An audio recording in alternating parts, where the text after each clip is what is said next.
Et good morning Angel! Je suis ravie de te retrouver pour une nouvelle vidéo et pour un nouveau dimanche matin passé ensemble. Aujourd'hui, je te propose un retour de course d'automne. Je me suis dit que ça pourrait être sympa de te proposer cette vidéo étant donné que d'une saison à une autre, mes courses sont totalement différentes. Déjà, j'essaye au maximum d'acheter local et de saison. Donc forcément, au niveau des fruits et des légumes, ça n'a rien à voir. Mais également, mes envies sont totalement différentes et les besoins de mon organisme sont différents, ce qui est totalement normal. Arrivé printemps-été, on a envie de légèreté, de fraîcheur, contrairement à l'automne-hiver où là on a envie de nourriture réconfortante et on a besoin de réchauffer notre organisme qui va être soumis au froid, aux maux de l'hiver, etc. Du coup, je me suis dit que ça pourrait être sympa de te proposer cette vidéo. On est parti! Cette vidéo sera en deux parties parce que je réalise mes courses sur 2 jours. Le vendredi, je vais en supermarché et le samedi, je vais sur le marché. Ce matin, je suis passée à Lidl et à Super U. En temps normal, je vais uniquement à Super U pour mes courses de la semaine. Mais là, j'avais des choses spécifiques à acheter chez Lidl. Je te montre ça. Déjà, j'ai refait le stock. J'en ai pris 3 litres de lait d'avoine qui est mon favori, mon chouchou ever. J'ai une consommation excessive et abusive de lait d'avoine, notamment arrivée à cette période-là de l'année, parce que boisson chaude, parce que pâtisserie, ceci explique cela. Celui-ci, il est très bon, il est très peu cher. On est à 1,60 € le litre, c'est l'un des moins chers que j'ai pu trouver. Il est sans sucre ajouté, la compo est clean et en plus de ça, il est bio. On voit beaucoup en ce moment sur les différents réseaux le lait d'avoine de la marque Oatly. Passez votre chemin, beaucoup trop cher pour la qualité. La bouteille, enfin le lait n'est pas bio et en plus de ça, la compo est dégueu avec beaucoup trop de sucre pour du lait d'avoine. Donc clairement, passez votre chemin. J'ai également refait le stock de farine d'épeautre. J'en ai pris 2 kilos. Là, clairement, je pense que j'en ai sur assez jusqu'à la fin de l'année. La farine d'épeautre, c'est l'une de mes farines favorites. Elle est un peu plus protéinée que la farine de blé. Et surtout, je trouve qu'elle rend les pâtisseries beaucoup plus moelleuses. Je n'ai jamais testé la farine d'épeautre de chez Lidl.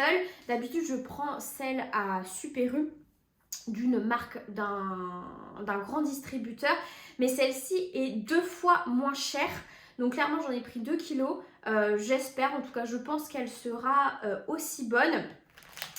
J'ai acheté des spaghettis de la gamme bio de chez Lidl qui sont très bonnes et très peu chères. J'ai également refait le stock de pépites de chocolat noir parce que, arrivé à cette période-là de l'année, encore une fois, je fais beaucoup de pâtisserie, donc j'ai refait le stock de pépites de chocolat et j'ai également refait le stock de menthe poivrée. J'ai une consommation excessive, je vous le disais, de boissons chaudes.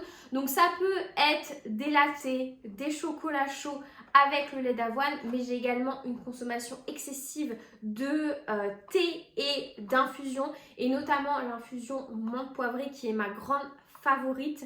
Vraiment, juste après le repas, un petit carré de chocolat noir avec une petite infusion de menthe poivrée.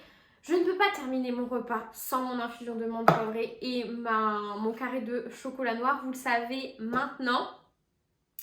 Donc j'ai refait le stock et ça y est, je pense que on peut enfin commencer les chocolats de Noël. Le Halloween, c'est passé. Maintenant, on se concentre sur Noël. Et là, c'est juste mes chocolats favoris de grande surface, entre guillemets. Forcément, je préfère les chocolats de chocolaterie, mais ceci, ça c'est une petite merveille saveur menthe avec l'infusion de menthe poivrée. Ça c'est juste une pépite. Vous savez que moi le chocolat c'est toute ma passion. Et j'ai vu qu'ils en faisaient, mince j'ai jeté le petit truc qu'il y avait avec, mais j'ai vu qu'ils en faisaient au caramel. Pardon, mais il faut absolument que je teste ça. Il y a plusieurs parfums de ces chocolats, mais vraiment les serments du Médoc. euh, Direct dans mon top 3 des meilleurs chocolats qu'on peut trouver en grande surface à la période de Noël. On continue avec Super U et je vais commencer par le frais, comme ça j'irai ramasser tout ça juste après. Déjà, j'ai refait le stock de râpé, de l'emmental et du Cantal.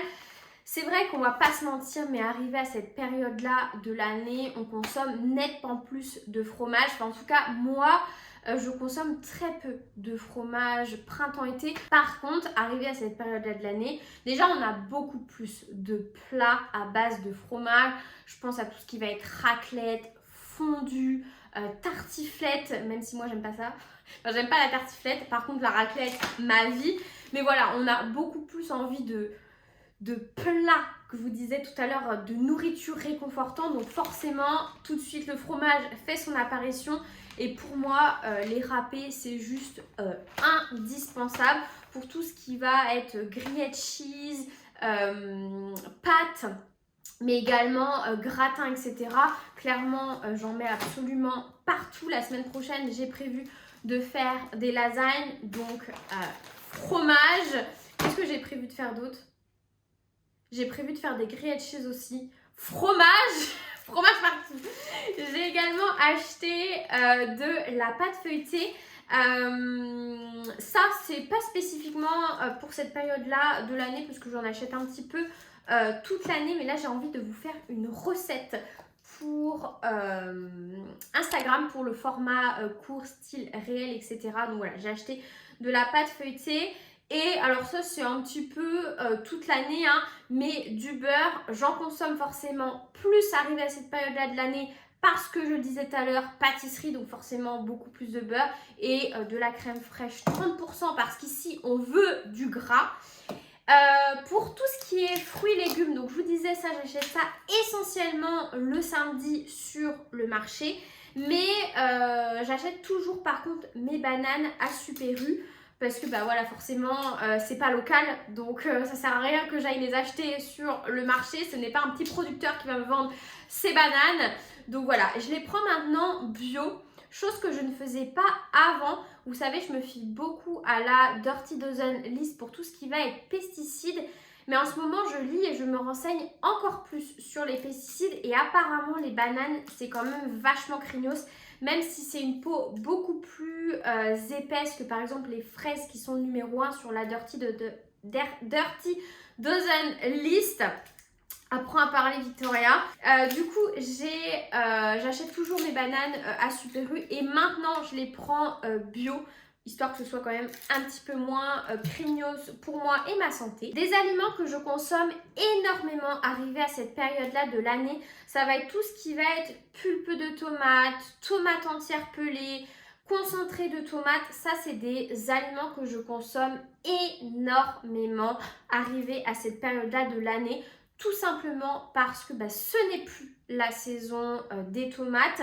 On peut en trouver forcément sur nos étals de supermarché, mais voilà, elles ne sont pas françaises, elles n'ont absolument aucun goût. Donc pour moi, ça n'a pas d'intérêt de consommer ce genre d'aliments.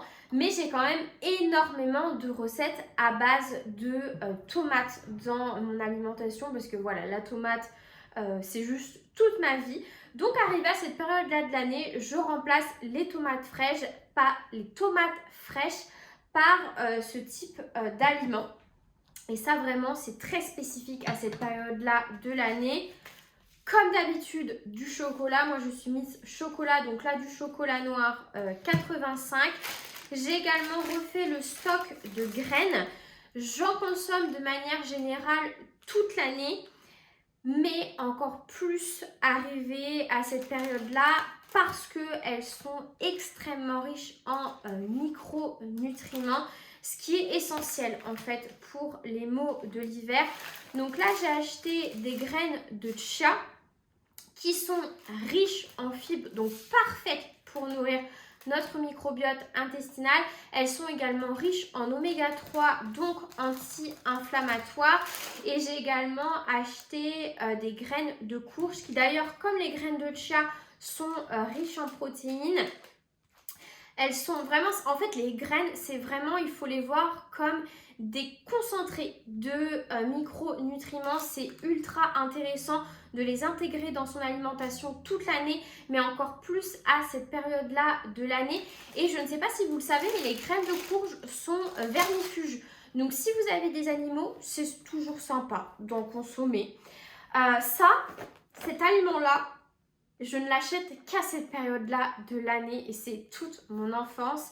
C'est les cracottes. Donc c'est pas la marque Cracotte, mais vous voyez quoi, c'est des, là ils disent des tartines croquantes, mais pour moi c'est des cracottes. Elles sont au blé complet et alors ça c'est un aliment que je consomme uniquement arrivé à cette période-là de l'année, tous les dimanches matins, avec soit un chocolat chaud, soit un bon café, du beurre de micelle.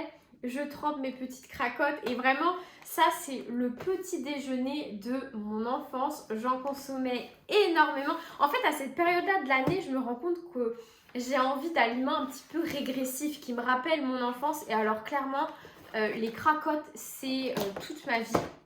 Donc là j'en ai racheté. J'ai également acheté de nouveau des pâtes. J'ai refait le stock. Et pour terminer, des flocons d'avoine. Ça, j'en achète, j'en ai dans mes placards toute l'année, mais j'en consomme énormément, encore une fois, arrivé à cette période-là.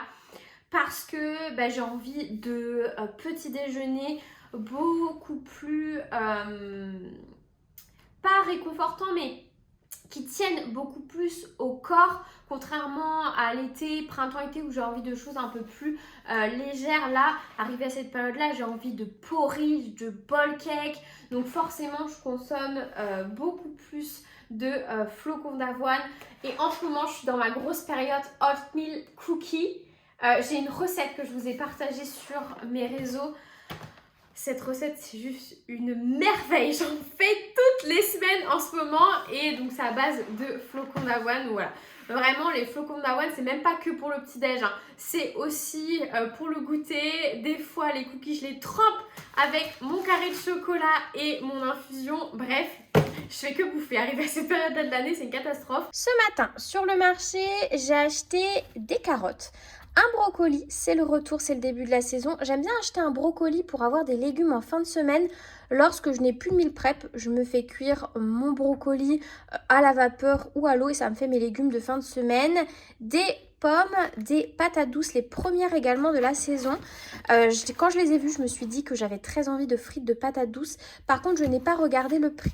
J'en ai eu pour plus de 3 € les 2 patates douces et croyez-moi, elles ne sont pas si grosses que ça. Non mais le prix abusé. J'ai acheté également une batavia pour manger avec mes lasagnes et des poireaux. La semaine prochaine, je vais me faire une soupe. C'est tout pour moi aujourd'hui. J'espère comme d'habitude que cette vidéo t'aura plu, qu'elle aura été intéressante et utile. Moi, je te retrouve dimanche prochain pour une prochaine vidéo. Et en attendant, prends soin de toi. Bye!